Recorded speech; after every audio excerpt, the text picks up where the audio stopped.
Hi. You're obviously attracting a lot of attention these days with your NASA channel. Yeah, NASA took out NASA television on the internet. Mm-hmm. So. And we'd like to know a bit more about you. What's your background? What made you a sudden specialist with the shape of the Earth? Well, if I tell you it's a certain thing, and without having an instrument to prove it for over 1,000 years, let's say 500, I'll be generous, and there's no instrument or exploration of the surface, but you tell everybody it's that, if you're wrong, are you going to tell everybody?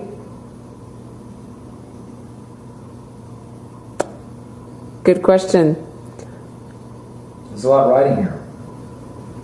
Everybody who's got a degree in physics, the credibility of every university institution over the past 500 years, the concept of Darwinism, evolution, where we're from. If they lie about the shape, everything falls apart. Even the notion of scarcity, especially if there's more real estate, with more land, more resources, more oil. And what about you? Where do you come from? Your imagination. Meaning, what's your background, your studies, what? Self-taught, high realist painter. Started painting at the age of 3.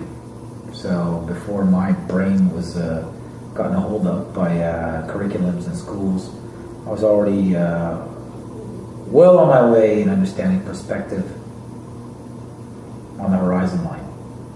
Like how to draw perspective, three-dimensional reality form.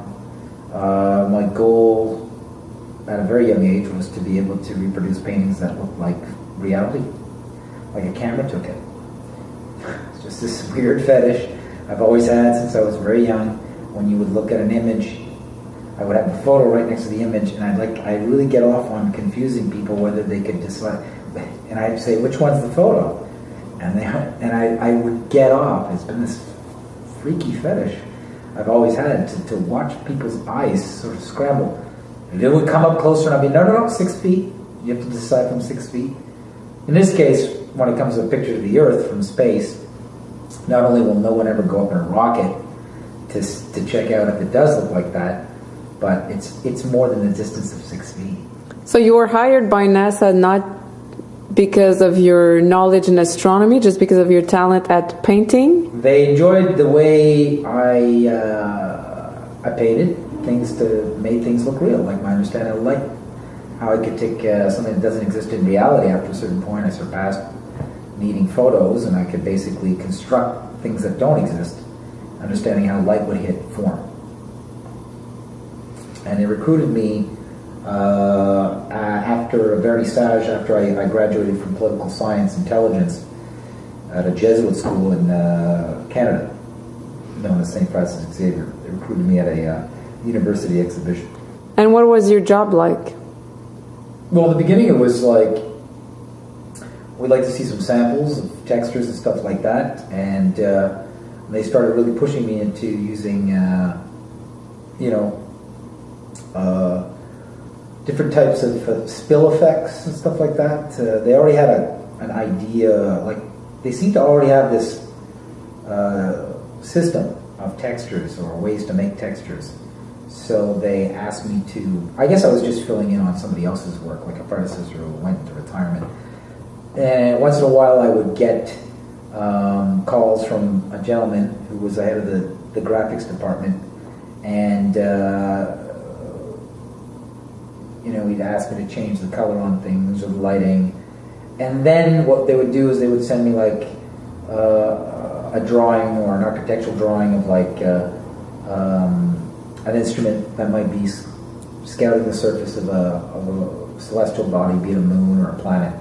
And then they would ask me to transpose these objects on the textures, and they would give me certain directions of like the light is at this angle, this time of the day, at this intensity, and then I would have to make the shadows congruous to the information they would make, and I'd have to make it look real. And can you explain to us what happened between your steady job that you just described and... It wasn't steady. It was on and off, and it was freelance. Okay. And what happened between that period and now? What is the turning point that made you totally dissociate yourself from what you were working for? Was about a year after I met some of the people I was working with over the phone and on computer at a function, and I think it was kind of like somewhat of an initiation to this division of NASA. And there was one gentleman there that didn't work for NASA, but he was like a consultant for the U.S. Defense Department, GPS, and NASA. And he was a physicist and a painter. Very interesting combination. He was a well-known astrophysicist and a photorealist painter. Most people in the mainstream know him as a well, not even the mainstream, but in the physics circles, know of him as a scientist, but they didn't know he had this knack of photorealistic painting. And it's something they kind of kept under wraps. With me, however, I was, a very good photorealist painter. I would say I was better than him, and I was better at recreating textures that don't exist. And there was a party at somebody's cottage in the Hamptons, and the power went out, and it was about 1 o'clock in the evening, and there was one gentleman who was friends with this guy. He was this consultant for the U.S. Defense Department. Now, this guy was basically a friend of one of my superiors and a colleague. And basically, they started to, I think the conversation started turning around like something was about GPS coordinates weren't working or something concerning Antarctica, and so then he made a crack. This gentleman was working for them both as a consultant, so it was like, I was like, well, so you should go out there and just and check this thing out, see if it's still functional. And then somebody made a quip to the effect that, well, if he goes out that far, he ain't coming back. And I asked, like, well, what do you mean? Like, well, why wouldn't he come back if he can go back on his, because GPS doesn't reach that far. And then I was like, well, why doesn't GPS reach that far? I mean, is it too cold? And it's like, it's because it's flat. And they started laughing. They all started laughing. And my superior had quite a weird smirk on his face. He was watching me to see how I would take all this. And there was no lights on, and they had candles that they just lit. And then basically he took out some chalk, and it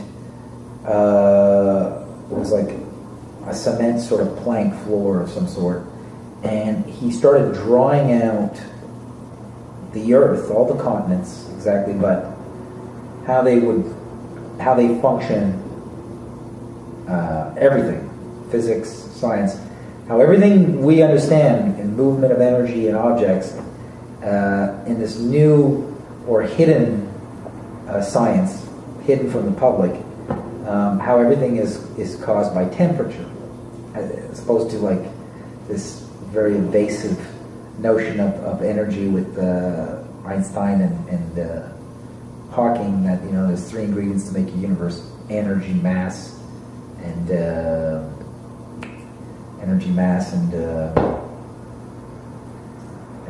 space. It was temperature. Temperature was why there's mass and energy. And you believed him right away? It made a lot of sense. But he basically started to avert everything. And they were kind of laughing, but they were they were listening to him. He seemed to be kind of like this guy who was just this weird, I thought he was some sort of nut that these guys, he was basically just picking apart everything that they know or that they say every day in the office. He was basically explaining the flat earth and how it works. And he literally drew the UN flag. And I thought this is a joke on me. This is some sort of initiation to see if I'm stupid or to see if I'm going to buy this. I thought they were fucking playing with me to see if they could convince me it was flat. And what was creepy about the whole thing is that they were more laughing at me for not getting it. It never went back to it being a ball with these gentlemen that night. It might have been that at the office the next day, in front of everybody else, the underlings, but and then for weeks I couldn't think. Everywhere I went, every time I saw the picture of the Earth, it was like just a logo. It was a painting. It was a graphic. And then I started to scrutinize the actual images of the Earth they claim are photos, and it just started looking silly, like a cartoon. Like, why is the water so blue if it's reflecting the blue atmosphere, but I could still see the brownness of Africa? Like, wouldn't I be seeing Africa through the blue atmosphere? Like, why is the green and the brown of continents so clear with the blue of the water when the water of the oceans is just reflecting the blue atmosphere? And how come the whole thing, being 3 parts water, isn't reflecting the blackness of space? Like, I started seeing all these flaws. And the more and more I tried to prove this guy wrong, or just to find out if they were joking or pulling my leg, the more I realized they weren't joking. What do you think you were the one that they spoke about? That they told that to? I think there was some projects coming up down the pipeline. Myres, a few things that they wanted to know. I think the whole thing was to see how I would play ball. Like, let him in on it. He'll ask more questions, and we'll study his reaction. And if he has the proper reaction to maybe be part of the deception, we'll let him in on the next project, the next contracts that we want him to falsify, the next images we need him to counterfeit. How many people were told the same information in the These company? guys were all privy to it, but these guys were all high-placed people at NASA and the U.S. Defense Department. Any other colleagues of your level that were aware also? No. Everybody at my level was doing graphics, doing prototypes, and they would never believe. And what am I going to do? I'm going to tell them? Well, then they're going to tell them. So I was really alone in this situation. And I did more and more research, and then every time I came up to prove an equation, it was supported by an event that was created through mass media caused by NASA. Be it the moon landing, be it this, and then it was the moon rocks, and then Van Brouwer going to Antarctica to pick up rocks like 2 years before the first moon mission. Then the rocks just looked like, and then it came out a couple of years ago that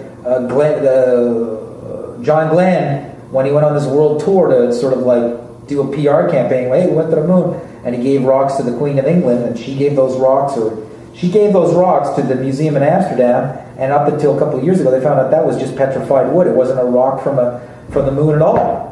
So I mean, like, everything's starting to come out now, but it's said once in the newspaper, almost like it's a revelation of the method, a he on everybody. But and how did you deal with having the information in your head and continuing to work on the projects you were hired for? Well, after a while, extensions changed, numbers were dead, and I was not acknowledged. I didn't get through. I mean, even people I worked with, the agency said that they never even worked for them. So the whole thing looks like it's just like, so I look crazy. You know what I mean? Like, I'm telling you, like, the guys I work with, when I called back, didn't, like, the agency saying they never worked for them, which I pretty much imagine is what they're saying right now, or what they were going to say about me was the same thing. I mean, go ahead, call them up, ask if Boylan, the comedian, ever drew paintings for NASA.